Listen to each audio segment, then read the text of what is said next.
I've spent over 2,000 hours inside Claude, not experimenting, not playing around, actually building businesses, systems, workflows, tools that run without me touching them. And in that time, I've watched thousands of people use this exact same tool and walk away thinking, yeah, it's pretty good, pretty good. That's like buying a Ferrari and only using it to go to the grocery store. You might feel productive using Claude right now. You're getting answers, you're saving some time. But what if I told you you're operating at maybe 10% of what this thing can actually do? In this video, I'm walking you through every level of Claude mastery, from the person typing basic questions and hoping for the best, all the way to the person who's built an AI system that thinks, decides, and executes on their behalf. 5 levels, 15 minutes, zero fluff. And if you leave after level 2, you'll still be ahead of most people.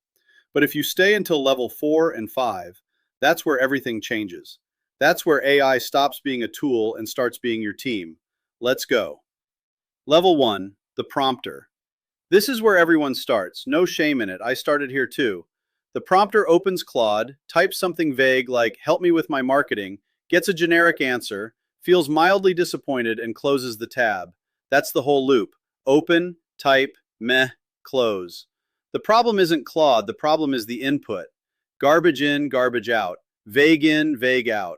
And most people write vague prompts and then blame the AI. Here's the fix. 3 things every prompt needs: a role, a task, and a format. Tell Claude who it is. Tell Claude what you need. Tell Claude how you want the output. Instead of help me with my marketing, say, you are a senior marketing strategist. Write me 5 subject lines for a cold email targeting e-commerce founders. Make them punchy, under 10 words each. Watch what happens. Second thing, make Claude interview you first. Tell it, before you answer, ask me any questions you need to do this properly. Claude will pull the context out of you that it needs to give you a genuinely useful answer. It turns a one-shot prompt into a real conversation. After Claude gives you an answer, type 2 words. Check your work. That's it. Watch it catch its own errors, tighten its own logic, and hand you something significantly better. It's annoying that it doesn't do this automatically, but now you know. Use it every single time. What I'm about to show you in the next level is used by less than 20% of Claude users. And it's the single biggest gap between people who get results and people who just get answers. But better prompts only take you so far, because every time you start a new chat, Claude forgets everything. It doesn't know who you are. It doesn't know what you're building. It starts from zero. And that's exactly what the next level solves. The workspace builder stops treating Claude like a search engine. They treat it like a desk, their desk. Set up once, personalized completely, ready every single time they sit down. The feature that makes this possible is projects. Most people have never touched it. It lives right in the sidebar and it changes everything. Projects give Claude persistent memory. Every file, every instruction, every preference saved. So instead of re-explaining yourself every single time, Claude already knows. Here's how to set one up properly. First, create a project and name it after your role or workflow. Marketing, sales, content, whatever your world looks like. Second, and this is the part most people skip, build a master prompt. Ask Claude, interview me to build a master prompt for my role. It'll ask you questions. You answer. You get a document. That document is a file of instructions that tells Claude everything about you. Your tone, your audience, your goals, how you like to work, what good output looks like.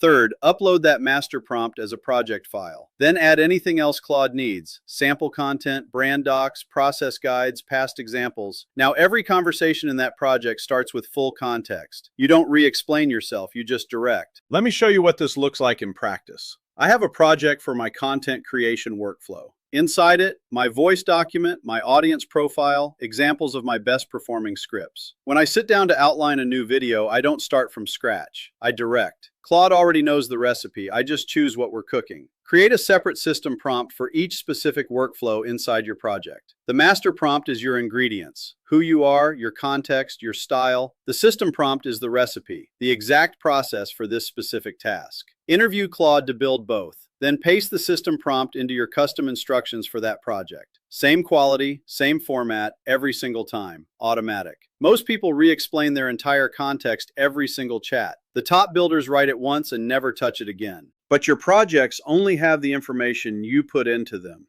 And the real work you do, your emails, your calendar, your Slack messages, your Notion docs, that all lives somewhere else, which is exactly what the next level connects. Level 3, the integrator. And this is where it gets good. The integrator stops bouncing between tabs. They stop copying and pasting. They plug Claude directly into the tools where their actual work lives: Gmail, Calendar, Drive, Slack, Notion, and suddenly Claude isn't just answering questions. It's working inside the systems they already use every day. Think about how you actually work. Your day lives inside your inbox. Your priorities live in your calendar. Your team communication lives in Slack. Your documents live in Drive. And every time you want Claude's help with any of that, you're manually moving information from one place to another. That's not AI leverage, that's just extra steps. The fix is connectors. In Claude, you can connect your external tools directly. Link Gmail, link Drive, link Slack. Now, instead of copying an email and pasting it into Claude, you say, look at my inbox and tell me the 3 things I need to act on today. And Claude goes and gets them. Second move, build visualizations inside chat. Charts, graphs, mockups, dashboards. Claude can generate all of it. You don't need another tool. Ask it to visualize your data and watch it build something you'd have spent an hour making in Canva or Notion. Third, build interactive artifacts. These are mini apps that live inside the conversation. Clickable buttons, sliders, live inputs. You can prototype an entire tool before writing a single line of real code. Install Claude in Chrome. Seriously, I use this every single day. I'll have Claude write me step-by-step instructions for something inside a web page, a form, a process, a workflow. I copy those instructions, open Claude in Chrome on that same page, paste them in, and Claude goes and does the work for me in the browser, while I do something else. It's not a trick, it's just leverage most people don't know exists. And if you skip this level and jump straight to automation, the whole thing breaks, because you can't automate what you haven't connected. But here's the thing, even with all of this connected, you're still the one initiating everything. You open Claude, you give the command, you wait. The next level is where you stop doing that, where Claude starts working before you even ask. Now we're talking. This is the level where you stop being the doer and start being the director. The operator doesn't just use Claude, they deploy it. They set up tasks that run on their own, review outputs, approve decisions. They've moved from human in the loop to human on the loop. There's a difference, a big one. 3 things make someone an operator. First, system prompts. For every repeatable output you create, there's a system prompt that defines exactly how it should be made. The structure, the tone, the format, the standards. You build it once. Claude uses it forever. This is where your intellectual property lives. Not in your head, in a documented, repeatable process that an AI can execute. Second, skills. Claude lets you save reusable workflows as skills you can call with a single command. You type a slash, the name of the skill, and it runs. I have a skill called /company-status that pulls analytics, reads updates from my team, and hands me a clean executive summary in under 2 minutes. I run it every Monday morning.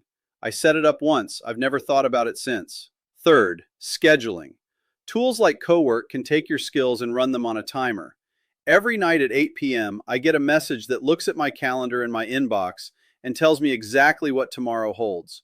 I didn't write that message, I didn't ask for it, it just shows up because I set it up once and let the system do the rest. Chain your skills. Here's what I mean. You might have a copywriting skill that writes in your voice, and an email skill that structures outreach, and an inbox skill that handles follow-ups. Chain them. The email skill calls the copywriting skill. The inbox skill calls both. One command runs the whole pipeline. You get a finished, personalized, on-brand email in your draft folder without touching a single thing. That's what chaining looks like in practice. Here's where it gets really interesting. Because everything we've built so far, prompts, projects, integrations, skills, it all assumes you're still in the picture, checking things, approving things, watching things. The final level removes even that. But scheduled skills and chained workflows still need you to design them. What if you could build something that designs and runs itself? That's exactly what the next level is. Level 5, the architect. This is the top of the mountain, and most people don't even know it exists. The architect doesn't use Claude as a tool anymore. They've built Claude into infrastructure, into a system that thinks, coordinates, and executes across an entire operation without waiting to be told. Here's the framework. You build one main agent, call it your orchestrator. It doesn't do the work, it manages the agents that do. Mine is called Kai. Kai doesn't write copy or analyze data or manage emails. Kai wakes up every morning, checks in with every sub-agent, collects their outputs, and delivers me a clean briefing, like a chief of staff who never sleeps and never misses anything. Then you build specialized sub-agents. Each one owns a specific domain: a research agent that monitors news in your industry, a deals agent that scans for investment opportunities, a content agent that monitors performance and suggests what to create next. Each one runs its own workflow. Each one reports to the orchestrator. You talk to one agent, that agent talks to all the others. Now, most people stop here at the idea of this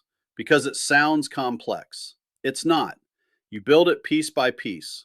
You start with one sub-agent, you test it, you add another, you connect them, you let it run. Build a critique agent. This is the move that separates good outputs from exceptional ones. Before any final output leaves your system, a piece of content, a research report, a decision brief, your critique agent reviews it. It generates a list of everything that could be better, sends it back. The original agent revises, then the output comes to you. You're not reviewing drafts, you're receiving finished work that's already been challenged, improved, and polished. Every single time. But here's the part nobody talks about. The architect isn't just more productive, they're playing a completely different game.